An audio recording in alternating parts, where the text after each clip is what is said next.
Hi there, I hope you're having a great week. This is just our weekly check-in to share both an overview of the module as well as some important content. I thought I'd show you this little guy before we get started. Look at that face. That's Sammy. All right, so this week we are exploring universal design. We started last week, but this week we're doing a bit of a deeper dive. I will first start with an overview of what to expect this week. And so we're going to explore the 7 principles of universal design. And then to further your understanding, we're going to apply these 7 principles to both a physical space and an online space. We'll do that through your second application assignment. So for your checklist for your content this week, we're going to start the second half of My Body Politic. I'd like for you to review again the PowerPoint on universal design. I'm going to share with you some highlights, but I'd like for you to review that more thoroughly. We have some videos posted here about universal design and one reading that speaks to universal design as a revolving paradigm. So you have 3 assignments this week. As always, your module engagement reflection. You will be submitting, as I mentioned, your second application assignment. And for this, you're going to do 2 different things.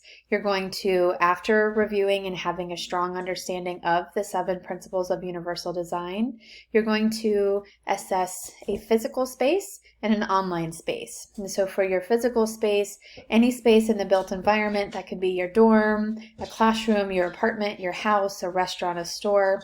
I'd like for you to describe that space in detail to me and make a bulleted list of your recommendations as to how to apply specifically the 7 principles of universal design to make that space not only more accessible but more universally designed.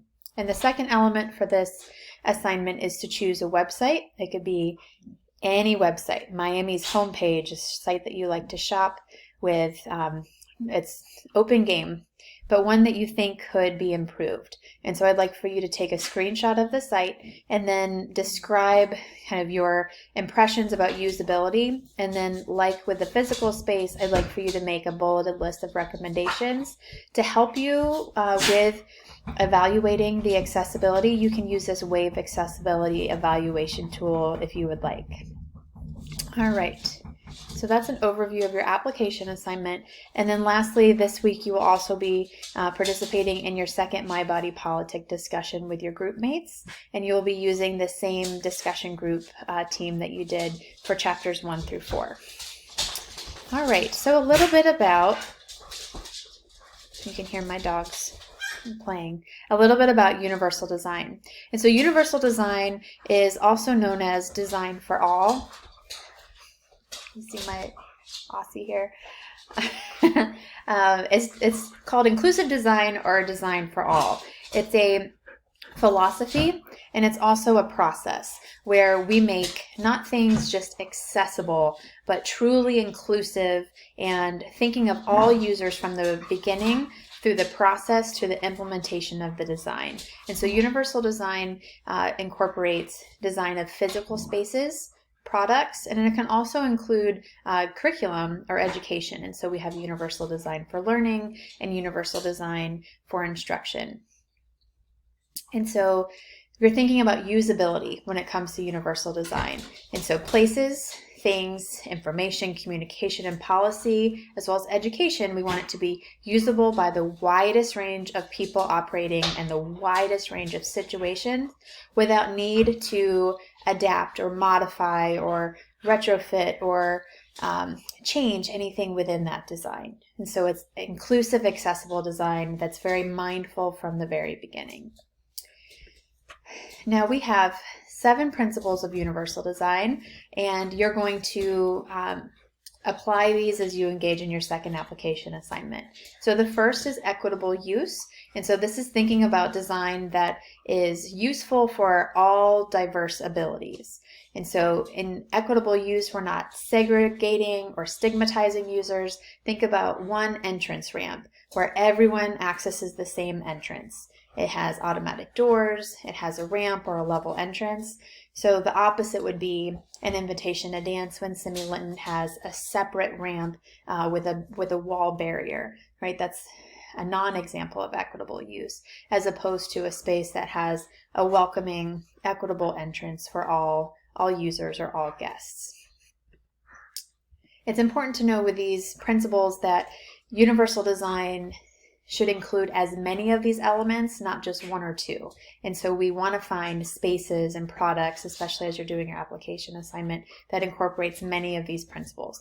The more principles that are integrated, the more universally designed that product or space or curriculum or policy is. Flexibility in use provides choice in methods for users. So think about car keys that are cut in a way that you can insert them into your ignition in any way, or scissors that are designed for either left or right hand users. With simple intuitive use, this is design that is, of course, intuitive, easy. It's very simplistic for users to understand, regardless of your language or your schemas or concentration level. And so this will eliminate any complexity or specific expectations within the design. So think about assembling furniture from IKEA. There's the men that are putting it together. IKEA is a company that's used around the world, and so regardless of language or skill set in assembling furniture, you can follow these little people who are building the dresser or whatever it is, and they very much subscribe to simple and intuitive use. With perceptible information, you are making sure that you're communicating the most salient or necessary information regardless of any ambient condition or sensory abilities. And so you're maximizing legibility, you are creating contrast with the most essential information. Think about in the Meet the Normals with the poster that they had, right? The most salient and important information had bright contrast, it was larger. So some examples of these could be, think about Google Home, so a tactile, visual, audible cue on a thermostat. Then we have tolerance for error, where the design minimizes hazards or any adverse consequences, any accidental or unintended consequences. And so this can have warnings of any errors, fail-safe features. Think about when you're typing a paper on Word, and if you accidentally click out, you get a message that says, do you want to save this? So that's an example of a fail-safe design or tolerance for error. All right, and our sixth principle of universal design is low physical effort. This is design that can be used comfortably and efficiently with minimum fatigue. And so think about handles on doors. And so a lever or a loop handle would be a perfect example of low physical effort because it would take less dexterity than a round knob type handle. Touch lamps would be another example. And then lastly, we have the size and space for approach and use. And so here we're thinking about providing ample space for approach, reach, manipulation, or use regardless of user's body size, posture, mobility, if the user's in a seated or a standing position. You can think about wider gates at subway stations that accommodate all users, including wheelchair users.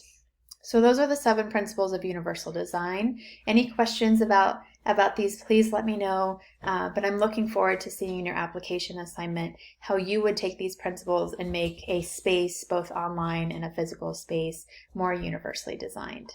Take care, and I hope you have a great week.